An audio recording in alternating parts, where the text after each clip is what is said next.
वर्तमान में अगर आपको कोई 7 अजूबों के बारे में पूछे तो आपके दिमाग में सबसे पहले ताजमहल या ग्रेट वॉल ऑफ चाइना का नाम आएगा। लेकिन आपको बता दें, इस नए 7 अजूबों को चुनने का अभियान वर्ष 2000 में Swiss company new 7 wonder foundation के द्वारा किया गया था। वर्ष 2007 में इन 7 को विजेता के रूप में घोषित किया गया था और हमारे पृथ्वी के 7 अजूबों की वर्तमान सूची में इनका नाम शामिल किया गया।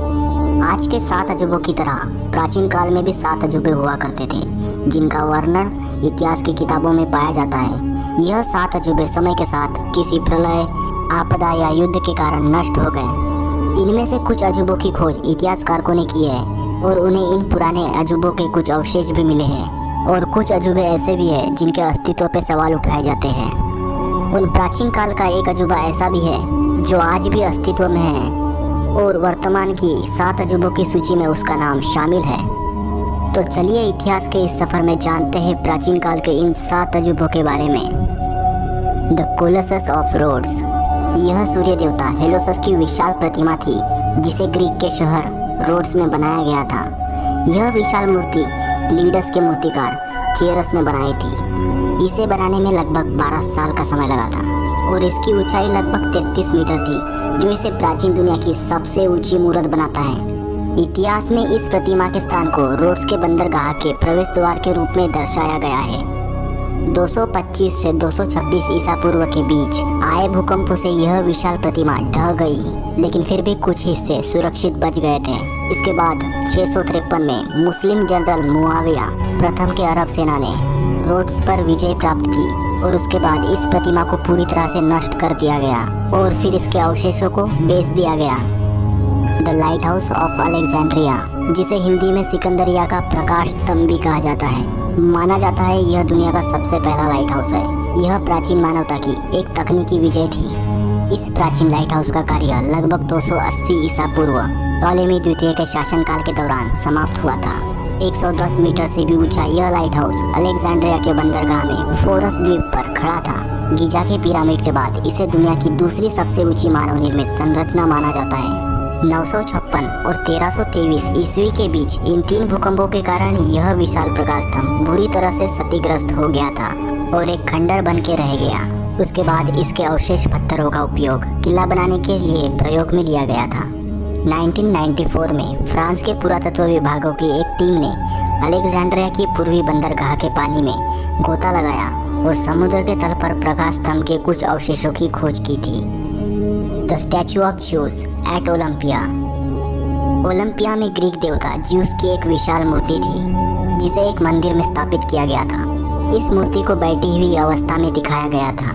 मूर्ति की ऊंचाई लगभग 40 फीट के आसपास थी। ज्यूस को प्राचीन ग्रीस में आकाश और बिजली का देवता कहा जाता है, जिसे माउंट ओलंपस के देवताओं के राजा के रूप में देखा जाता है। इस मूर्ति का निर्माण ग्रीक मूर्तिकार फिडियस द्वारा 435 ईसा पूर्व के आसपास किया गया था। इस मूर्ति को सोने से बनाया गया था और इसमें हाथी के दांतों के साथ कीमती पत्थरों का भी प्रयोग किया गया था।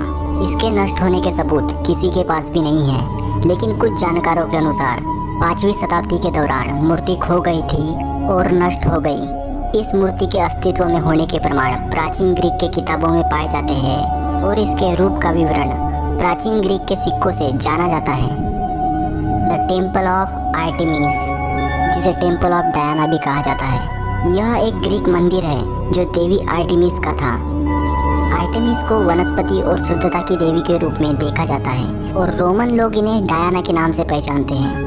यह मंदिर प्राचीन शहर इफिसुस में बनाया गया था, जो वर्तमान में तुर्की के सेल्जुक शहर के पास है। यह मंदिर आग, बाढ़ से भी क्षतिग्रस्त हुआ। इसे लोगों द्वारा भी नष्ट किया गया। कहा जाता है इस मंदिर को कम से कम 3 बार फिर से बनाना पड़ा था।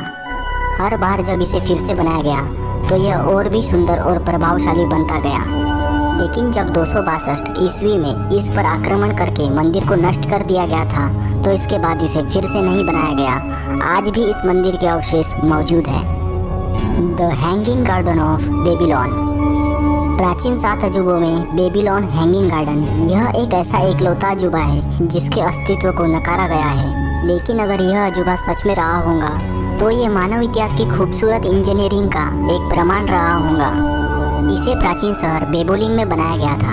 जिसे वर्तमान में इराक का हिस्सा बताया जाता है। इसका निर्माण बेबुलियन राजा ने अपनी रानी एमिटिस के लिए किया था, क्योंकि रानी एमिटिस की मातृभूमि हरी भरी पहाड़ियों की और घाटियों की थी और इसलिए रानी को किसी भी चीज़ की कमी महसूस ना हो, इसलिए राजा ने इस भव्य महल का निर्माण किया था जिसके छत पर बगीचे थे। यह काफ़ी सुंदर महल था जिसे बगीचे के साथ बनाया गया था। प्राचीन अजूबों में से हैंगिंग गार्डन एकलौता अजूबा है जिसका स्थान निश्चित रूप से स्थापित नहीं किया गया है। इतिहास में इसका वर्णन कम ही लोगों ने किया है और इसका वर्णन अलग अलग तरीके से पाया जाता है। इसका सटीक स्थान किसी को नहीं पता और ना ही इसके कोई अवशेष मिले हैं। कहा जाता है यह एक प्रलयकारी बाढ़ में नष्ट हो गया था और इसके नष्ट होने की सटीक स्थिति भी किसी को नहीं पता है। लेकिन हैंगिंग गार्डन अगर सच है तो यह प्राचीन इतिहास का सबसे खूबसूरत आश्चर्य रहा होगा। द मॉज़ेलियम एट हेलिकॉर्नेसेस, जिसे हिंदी में हेलिकॉर्नेसेस का मकबरा भी कहा जाता है। 353 ईसा पूर्व में मोलसस की मृत्यु हो गई थी, तो उनके प्यार और सम्मान में उनकी पत्नी आर्टेमिसिया ने इस मकबरे का निर्माण किया था। इसे हेलिकॉर्नेसेस, जो वर्तमान में तुर्की का हिस्सा है, वहाँ इसका निर्माण किया गया था।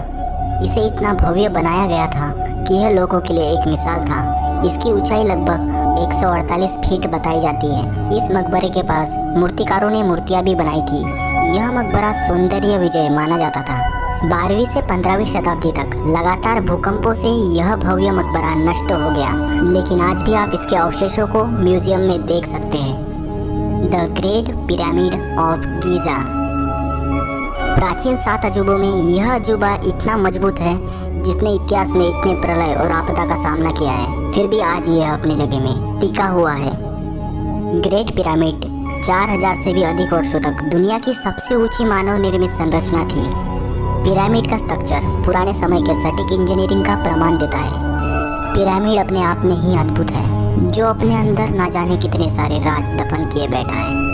अगर वर्तमान के नक्शे में इन प्राचीन 7 अजूबों को देखा जाए तो 2 अजूबे मिस्र में, 2 तुर्की में, 2 ग्रीस और 1 इराक में है। तो दोस्तों, वीडियो को लाइक करें, सब्सक्राइब करें ताकि हम अपनी अगली वीडियो बनाएं तो हमें मोटिवेशन मिलती रहे। धन्यवाद।